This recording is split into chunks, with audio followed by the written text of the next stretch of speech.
guys, it's Tori, and today I'm going to be doing the classics book tag. So this tag was originally created by It's a Book World. I believe I will link the original video down below. I might have said the wrong channel name, but it will be linked down below. I was unofficially tagged by Connor from his channel, Connor Stumpanato. I'm sorry, Connor, if you're watching this. I never know how to pronounce your last name.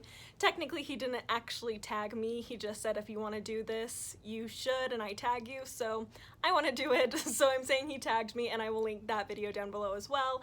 But anyway, I am super excited to do this. It's been a little bit since I did a tag video, but I really enjoy them, and I love talking about classics, so let's just get right into this. Also, I have looked at these a little beforehand, but I didn't like write down answers or anything, so sorry if it's a little scattered. But anyway, first question is an overhyped classic you didn't like. So for this, I have to go with The Adventures of Huckleberry Finn by Mark Twain. I really don't like this book. I actually made a video a few weeks ago about 5 popular classic books that I don't like quite as much as other people seem to, and this was one of those. I will link that down below as well if I remember. But anyway, this follows a young boy who ends up, he's just very adventurous. He doesn't really have a home. I believe he's an orphan, and he ends up going on this crazy adventure down the river with this black man, and I can see why people like it. It's just very much not my taste personally, so unfortunately I don't really love it. Question 2, favorite time period to read about, and I have 2 answers for this. So my favorite time period to read books from is definitely the Victorian period.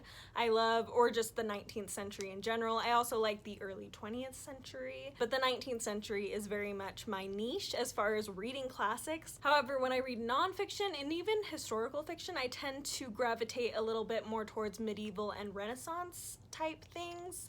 So I do read a little bit from the Victorian period, but most of what I read is further back. So kind of interesting, but yeah, that's my answer for that. Next is favorite fairy tale, and this is kind of hard because I honestly don't read very many fairy tales. I mean, I know I've read several, but I haven't really studied them well enough to remember all of them and which ones I loved, but I do really like Beauty and the Beast a lot, so I think I'm going to go with that for this question. I love the Disney movie, and I love the story, and I love retellings based on the original story, so anyway, I do really like that one, I think is what I have to go with. Question 4, what classic are you embarrassed that you haven't read yet? And I'm going to go with a full author for this one because I'm so embarrassed that I have never read any Elizabeth Gaskell novels. I really have high expectations that I'm going to love her works, and I actually have plans to read something by her in Victober, hopefully this next month, but we'll see. Anyway, I really need to read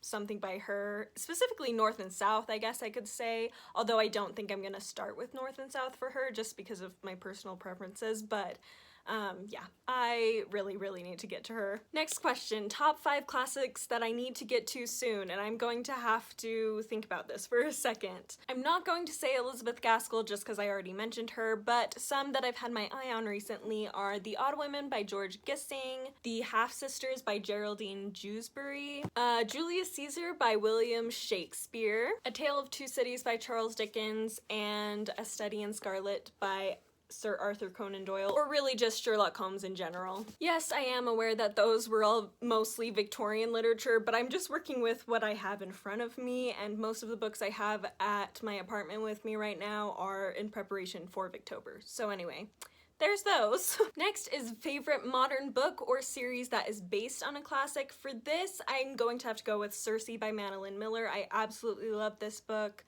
so much. It's based on the Odyssey by Homer, and I just absolutely love this. If you haven't read it yet, definitely do because it's just so good. Next is basically favorite adaptation of a classic, and for this I have to either go with Greta Gerwig's recent Little Women adaptation. That's my favorite book of all time, so of course I loved this, but I especially loved this adaptation. And I also really loved the 2015 version of Far From the Madding Crowd, that movie I absolutely love. It's just so beautiful to watch. The acting is amazing. It follows the book very well.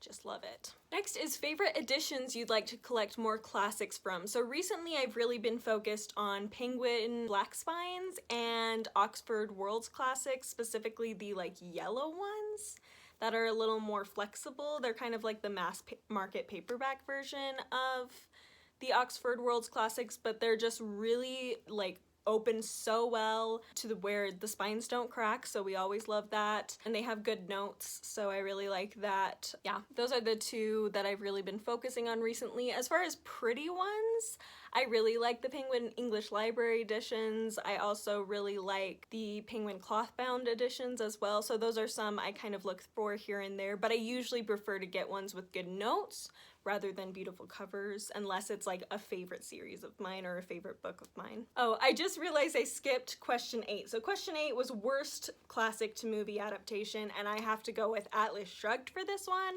I recently read Atlas Shrugged in August, completed it, and I decided to watch the 3-part movie version on Amazon Prime, and it was the worst thing I've ever seen. Each movie got worse, and part of it was because each movie they changed the entire cast. The 3rd part was the worst, and the acting was just really crap. I felt like the first one at least had some hope, like, ooh, this could end up being a really good series, and then the 3rd one was just so bad. Yeah, the acting was bad. The actors they chose, like there's one guy who's supposed to have had this childhood romantic relationship with the main girl. However, he was like twice her age, and like it's not like they have a romantic relationship now. It's like they had one when they were kids. And so it makes no sense that he would be twice her age. It was just really weird.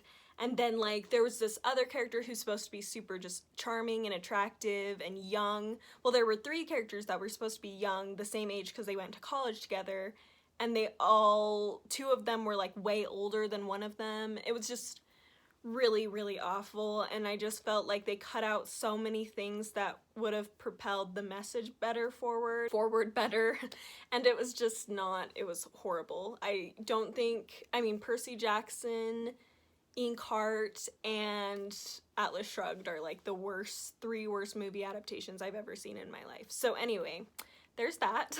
And skipping over number 9, since I already answered it, number 10 is an underhyped classic you'd recommend to everyone. And for this is kind of hard because I feel like as readers, we just know that not everybody's gonna love the same things we love, and so it's hard to like choose one that you really think everybody's going to love, that especially that's underhyped, because there's usually a reason it's slightly underhyped, and it's because not everybody loves it as much. But I think I'm going to go with The Trumpet Major by Thomas Hardy. I just feel like that one, if you really take time to think about the context in which the action is occurring, because it's very much a sweet, simple love story, especially in the beginning. Towards the end it gets a little more complex, but it just comes across as very simple and sweet. But then you think about the fact that it's all occurring within this war, and Hardy brings you back to focus on the fact that the Napoleonic Wars are going on, and not all these men that are here at these parties are going to be alive in the next few years.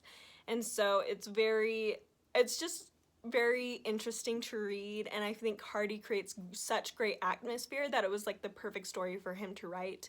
And I just think a lot more people should at least give it a shot, because I think it's one of my favorites by him. So anyway, that is it from me. If you would like to do this tag, consider yourself tagged. Let me know down below some of your favorite classics or some of your answers to some of these questions, as I would love to know, and I will see you next time. Bye!